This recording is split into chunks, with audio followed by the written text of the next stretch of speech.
Ambedkar had. How Ambedkar looks at Marxism. If you see, unfortunately, his early writings are all in Marathi. So, any Maharashtrians? No. Okay. औषधाला आहे.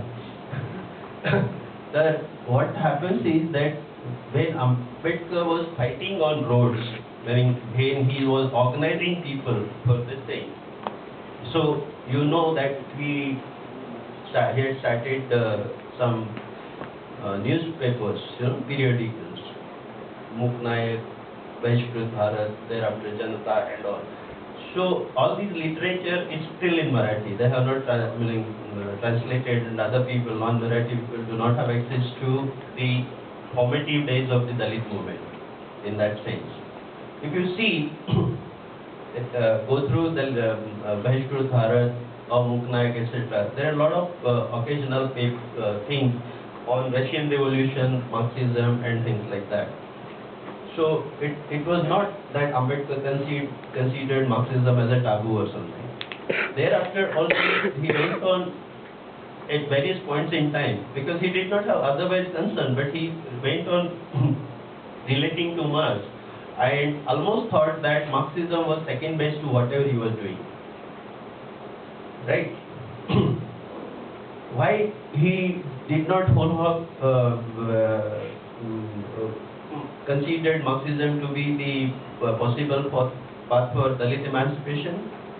Things were obvious, because there was nothing in Marxism which actually related with the Indian situation as far as Dalit, the caste is concerned and other things like that.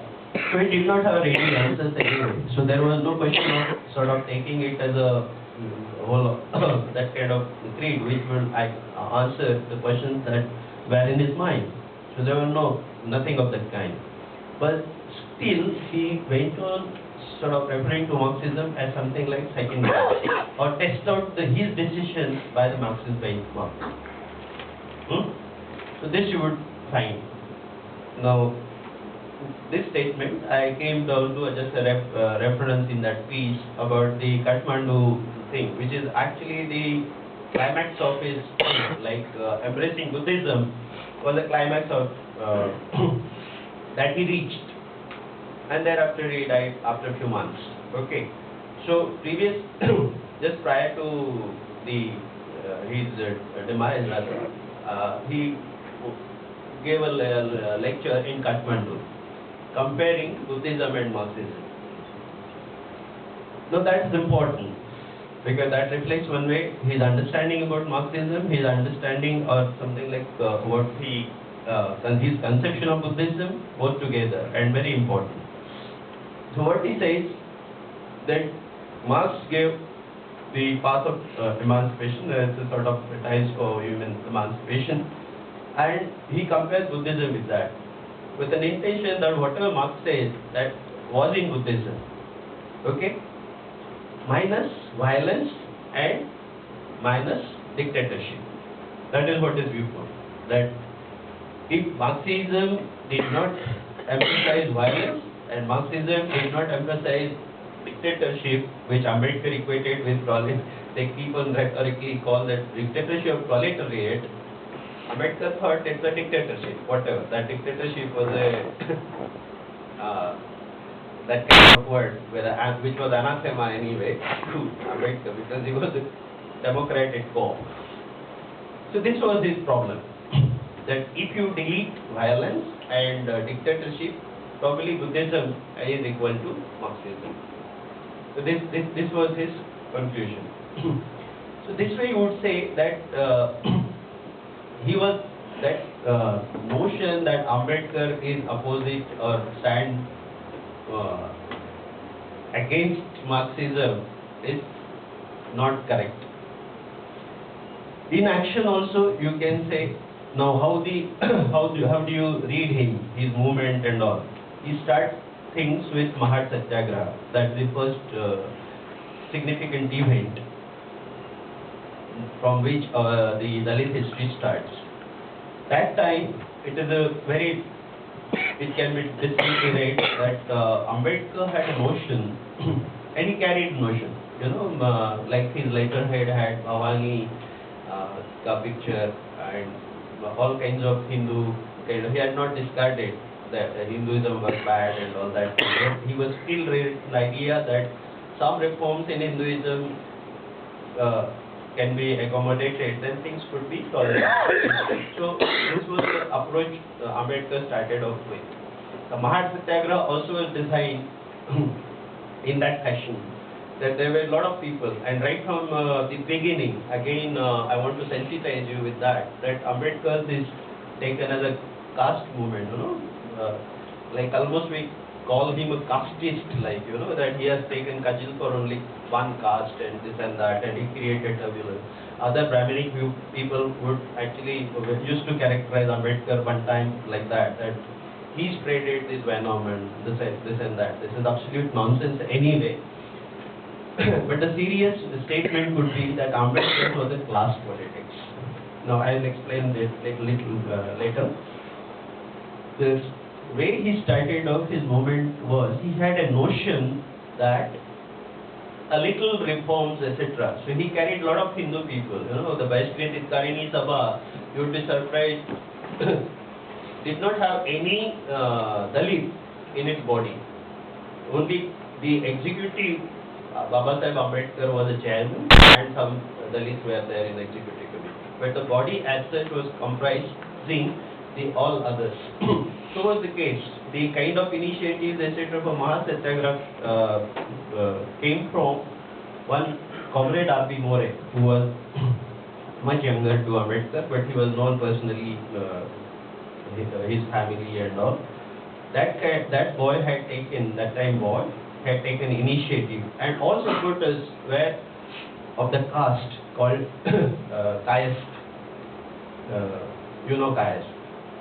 So there is a caste called next to Brahmin in hierarchy, almost in the developmental parameters, very high of people in Maharashtra. So those people, they actually shouldered the idea.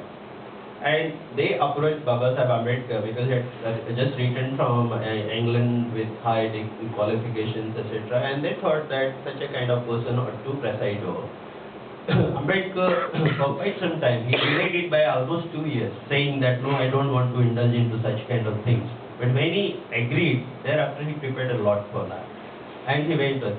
So what gets reflected from his thing is that he wanted to sensitize people, because Mahar Satyagraha, they were not new demand. Actually, it was legal. It was sort of assertion of what existed earlier. Okay, because the right of taking water from public tanks and things like was actually granted by the Bola resolution, and he was just asserting that. He was just kind of implementing that, exercising that right. There was nothing new that was being demanded. So with that kind of thing, he thought that the advanced elements in Hindu society would come forward. They would realize the mistake and they would come forward to carry out reform. That this was his notion. But whatever that happened in Mahar, everybody knows that our fellows got beaten there at the end of when they went to fetch water from Chaudhar tank. They got beaten badly, and he got a very big experience. In response to that, he called a conference just after a few months in December, the same year. That was a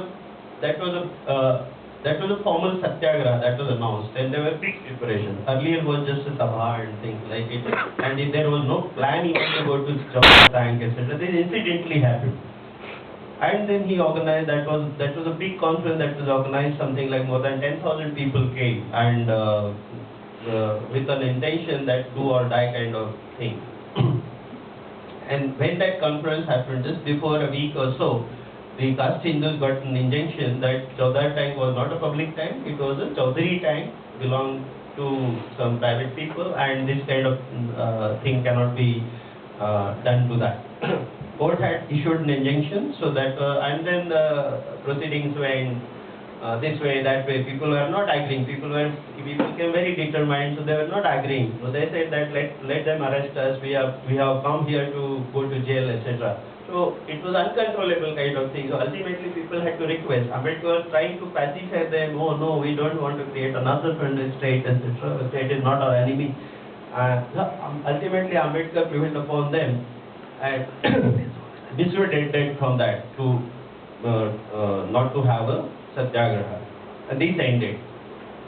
Whatever that transpired, the case ran for 10 years and judgment came in favor of Ambedkar itself. That is a different matter. But by that time, it was Pyrrhic victory. There was no meaning to that kind of victory.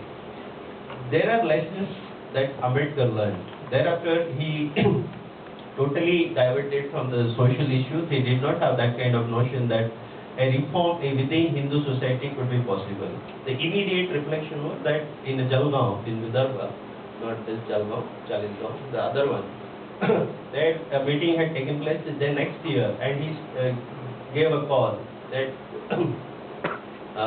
to people that you could become Muslims. And in response to that, 20 people had converted themselves to Islam. So this was going on.